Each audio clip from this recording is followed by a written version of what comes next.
My name is Mark Jackson. I'm a cartoonist. I write and draw comic books primarily for all ages. Fun stuff, crazy stuff, goofy kind of crazy comics.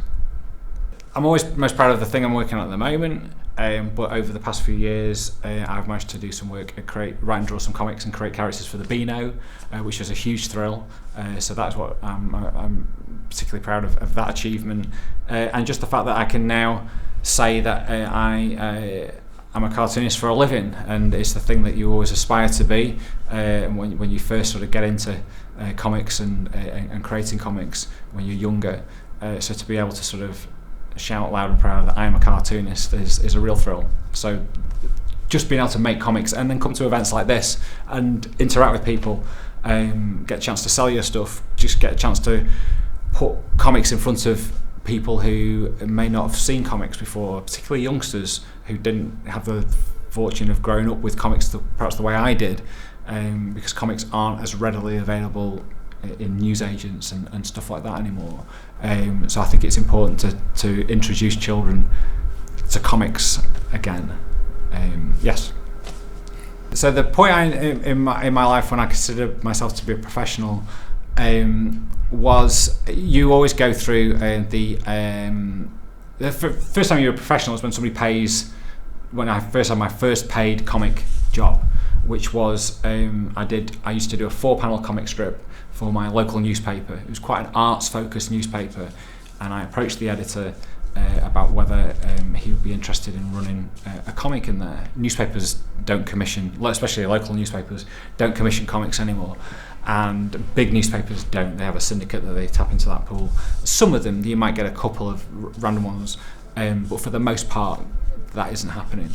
And he commissioned my comic. So the first time I got paid to do a comic was when I suppose I was deemed as a professional, and then when I got work for the BEANO, and then when it carried on, and I carried on getting paid, and then you can sustain a living. But sustaining a living from just making comics, that's tricky. I call myself a cartoonist, and that has many sort of elements to that. I work in schools and libraries and comic festivals and teach cartooning. I work with businesses who might want to use that kind of imagery for their work. Making a living from just making comics, that's tricky.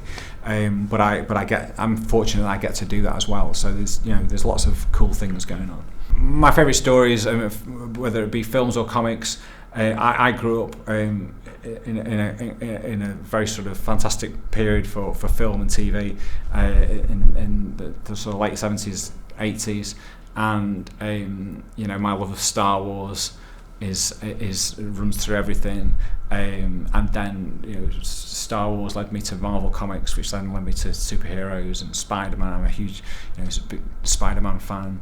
I am a particular fan of Bill Waterson's Calvin and Hobbes comic strip, which is my all-time favourite comic strip. So I don't necessarily have favourite stories, but just definitely certain things that have all make the sum of the parts of me, including the late great Adam West's Batman and the Muppet Show, which is true.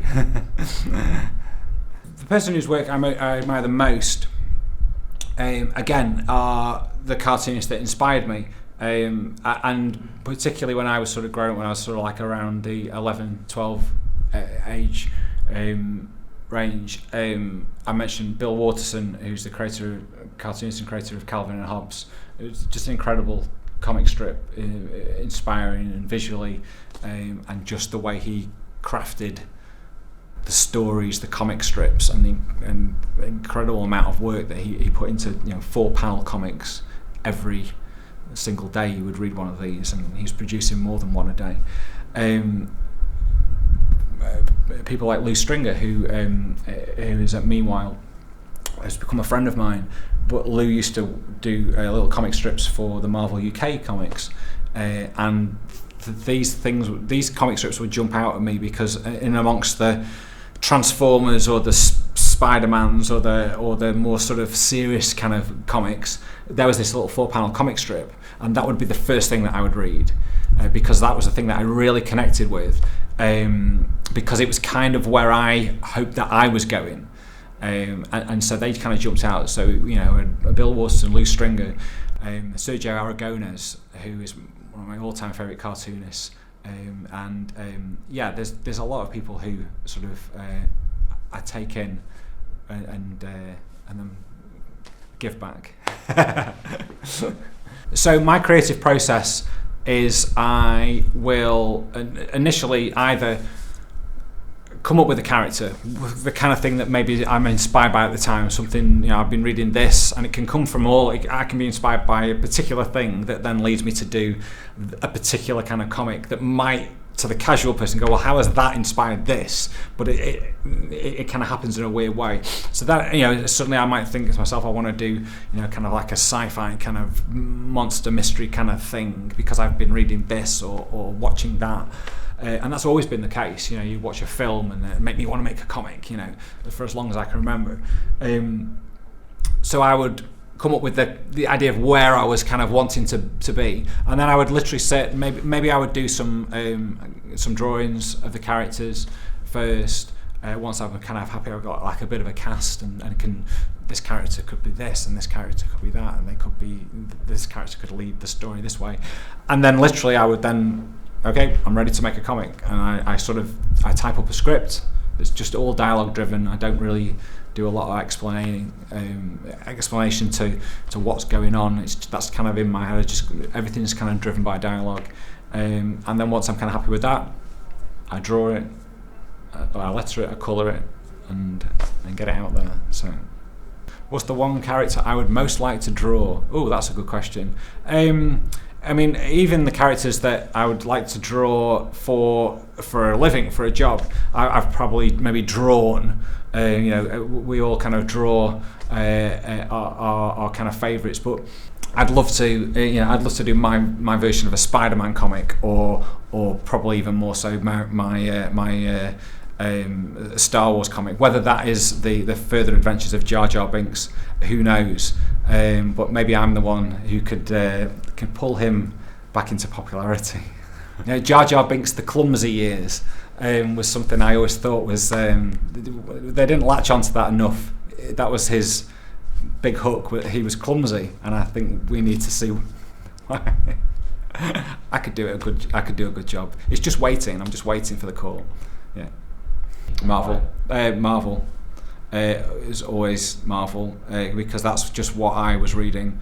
The characters just connected with me more. They were funner. There was more humour, I think, in them. I just liked, you know, the Spider-Man, obviously, and all those characters. My comic collection, I think there's maybe 4 or 5 Batmans in there. I gravitated more to who was also drawing them as well, so I would buy comics because of that creator, and so more so now I don't really buy any Marvel comics or DC comics. I'm more sort of seeking out other kind of things, but yeah, Marvel it was just everything. It just seemed more fun, and maybe they just seem to be having more of a good time in comics. You know, how could you not get caught with Stan Lee and his famous mustache, but the artists and the cartoonists, people like Steve Ditko, John Romita Jr., and all these guys that were working hard, and just Marvel. Who is more valuable, the artist or the writer? I don't want to do anybody a disservice. So we're all equal, you know. I do believe though, you know, even if you're an artist, it's like me. I write and draw my comics, so you know I'm a bit of both. But I talk about when I do my workshops that a good comic, you should be able to tell what's going on without having to read it. So visually, you get a sense. So and the visual. It all depends on how the dynamic works. If the writer has done a basic outline that's then handed over to the artist, if you talk about like the Marvel method, where the writer would write a plot this is kind of what's going to be happening, and then they would hand it over to the artist, and based on that they would then create the comic, and then that would then go back to the writer to write the script. So you could argue that the artist, particularly in the old days, was really driving the story as well, the visual storyteller. For me, I need both writer and artist because that's what I am. But could I do a good visual comic book with no words? I could, but I'm still writing it in my head. So that's an impossible question, and one you should be ashamed of. Who would be my dream collaborator? I feel, so I'd love to do, I mentioned Sergio Aragonés. I'd love to work, I got the chance to meet and work with him doing workshops a few years ago. I'd love to do a comic with Sergio, that would be good fun. Also I would like to do a duet with Barry Manilow. What do I wish when I had known when I was younger? I wished I'd known that, do you know what? I'd wished I'd known that I was going to be in the BEANO, because then that would have blown my mind. But then maybe if I'd known that, it would have affected how I eventually got there. What do I wish I'd known? I think I'm happy knowing what I knew then, because I'm a big believer that when people say, if only I could go back, I'd do it so differently. You never would, because you go back, you would do the exact same thing because you would think in that way at the time. If we could time travel back, but then you're going to mess everything up. Just to keep drawing. I'd say you keep drawing, and keep listening to those Barry Manilow records.